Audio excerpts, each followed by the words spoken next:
How do you get your kids involved in household chores? There's a whole bunch of ways to do it. Today, the one thing that Kylie and I think will make the biggest difference. This is the Happy Families Podcast, real parenting solutions every day on Australia's most downloaded parenting podcast. We are Justin and Kylie Coulson. We're the parents of 6 kids. I'm the co-host and parenting expert on Channel 9's Parental Guidance, and today we're tackling the chore chart and our advice. Even talking about the chore chart feels like a chore, Kylie. Our advice, one slice of advice. I was about to say, you're sounding a bit exasperated already. Well, we've tried it. I don't want to sound like we've tried everything and I'm exasperated, but we've got 6 kids. We've been through this for the last 25 years now, and we have tried everything. And we just have one piece of advice today. One piece of advice only. And I'm not going to bury the lead. I'm going to put it straight up front. Make contribution fun, or at least make it meaningful and worthwhile. That's it. That's the whole podcast in one sentence. Make contribution fun. Here's the thing. Our kids don't want to feel like our slaves. And the challenge we have is that for the most part, they have no idea what we get up to all day, every day. That's the whole story. We are their slaves. Yeah. But they don't know that. And so when we ask them to do chores and they see us sitting on our phone or lying down on the bed reading a book, it feels... Sorry, in what parallel universe are you living? Maybe they see us on our laptop or on our phone because we're responding to an email or we're making a call. I didn't suggest for a second that we were being leisurely. Right, I'm just saying their perception is we're just on a device, or, we're kind of doing something that's not helping in any way, shape or form to contribute to the family, that they feel like they're being hard done by. So there's a really fascinating bit of psychological work that's been done over the years that highlights that we're only aware of what we're doing. It's very, very, very hard to be aware of what other people are doing. And so when you talk to husbands and wives and you get them to guesstimate what percentage of the household load they're carrying. Let's say you talk about the cooking. The husband will say, oh, yeah, I reckon I do probably, 95%. Oh, I was going to say 40 or 45%. But mum will say, I do 90% of the cooking. That obviously adds up to more than 130%, I think. I don't do live maths very well. And yet some nights no one's cooking dinner. And everyone sort of goes, well, what's going on? Or the cleaning or the washing or whatever. We're so aware of what we're doing, and we really think that we're doing it all. And kids are especially susceptible to this particular bias. I just want to talk about, before we get into the whole make it fun thing, I want to talk about why the chore chart doesn't work. We've been through this so many times. We've had the chore charts up on the wall. We've had them on the fridge. Sometimes we've tied it to pocket money, which has been disastrous. It actually just makes our lives harder. Pretty much. We have to be keeping them accountable at every step of the way. And if you don't, then there's no point having it up. Correct. And then when you start to keep the kids accountable, they haven't done the chore because, well, chores sound like hard work. Chores are definitely not fun. There are other things that they'd like to do. So my friends get paid if they do chores around the house. Right. Whatever happens, the kids begin with the conflict, the resistance. Force creates resistance, and chore charts are a form of, I'm going to say torture.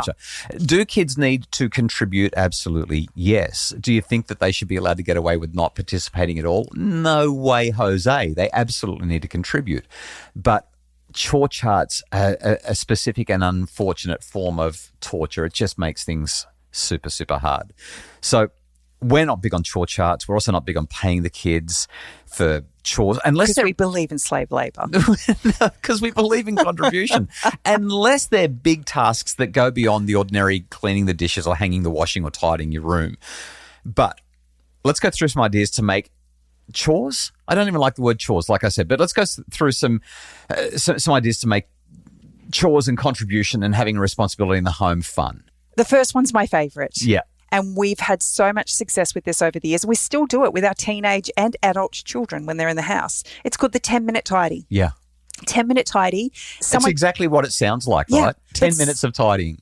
But we love music in our home, and so we utilise music to keep everybody motivated. So 3 of your favourite songs, pump them up really loud, and it's a race against the clock. Once the end of that 3rd song finishes, cleaning's done.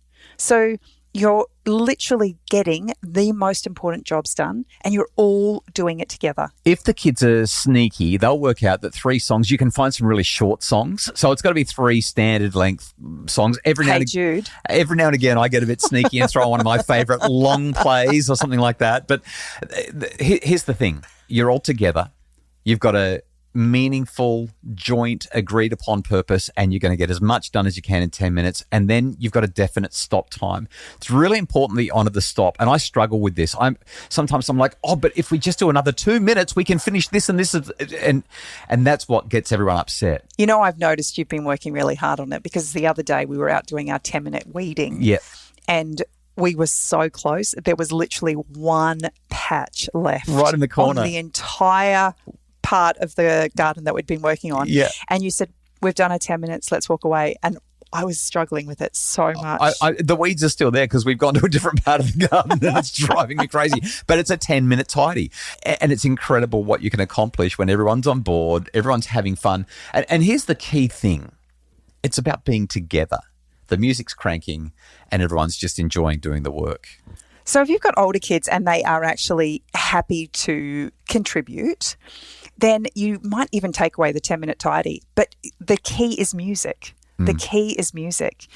Our girls love playing different music games together while they're cleaning, and they will sing at the top of their lungs for half an hour. Yeah, they play this game called word association, and they'll literally just come up with a word and then they've got to sing. It might be love, or it might be travel, or it might be breakup, or it might be boyfriend, or any number of names. Yeah, the other day we did dreams, and there are so many great songs or sky with the word dream in. I join in the games. Like, I want to stay in the kitchen and keep on cleaning so we can keep the game going. And I love playing the game because I love music and I know so many songs because I used to be a radio announcer, so I always win the game. Well, actually, I don't anymore. This is the annoying thing. They're getting too good at it, and they're prepping. I think they're great. I think they're doing homework before. Like they're like, let's do this word because we've just Googled 400 songs with that. Anyway, togetherness, music, and playing games. So I guess that's that's 2, maybe 3 ways that you can make it fun.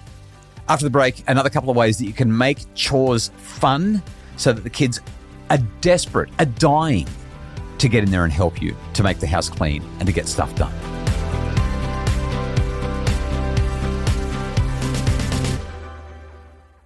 A slice of advice today on how we can make contribution fun or meaningful, because our kids don't want to feel like our slaves, but they do need to contribute and participate in making the house function and work.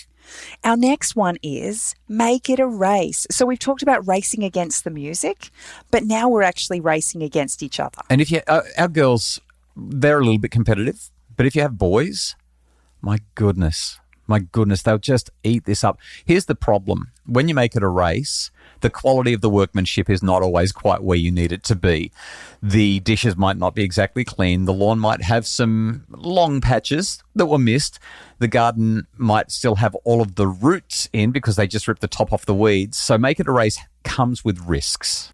With everything, you need to have some kind of ground rules. And so if you're going to go with let's make it a race and give everybody their own space to work with, you need to obviously acknowledge that then there's a minimum quality that's required in order for this to actually work. Yeah, it's kind of like I'll race you to brush our teeth. We each have to do it for 2 minutes. Ready, set, go. God,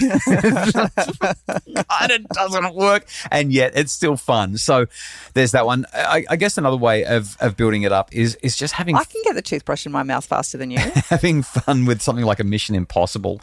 So this is where you give the kids a challenge and you say, I think this one is a Mission Impossible task for you, but I'd be really interested to see how you go.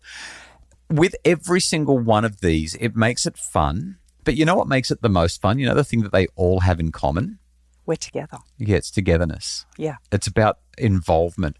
There was a weekend one time when I was out raking some leaves in the garden, and I just thought, the kids are sitting on their backsides doing nothing. They can come out and help. I'm working so hard for this family, and this just doesn't seem right, doesn't seem fair. So I walked into the house and I called out to Emily and Lily, our 13-year-old and 9-year-old at the time. And I said, girls, come and help me rake some leaves. I'd really love your help. And they both looked at me, rolled their eyes and said, we hate raking leaves, which was really funny because they've never done it and they wouldn't know. I just shrugged and said, I'd love your help, and I think it would be appropriate that you come and give me a hand. It's contribution time. I'll be outside in the garden waiting for you. And I just turned around and walked out. Now, fortunately, they were not watching a screen. Had they been watching a screen, I would have lost them. But they were doing something else, and they did. They came out sullenly, almost unwillingly, And as I raked the leaves, they got involved in picking up the leaves, putting in the bin. And then Emily said, can I please rake instead? And we ended up spending, instead of the 3 or 4 minutes that I thought we would spend, about 20, 25 minutes doing a great big garden tidy up because they were willing to be involved.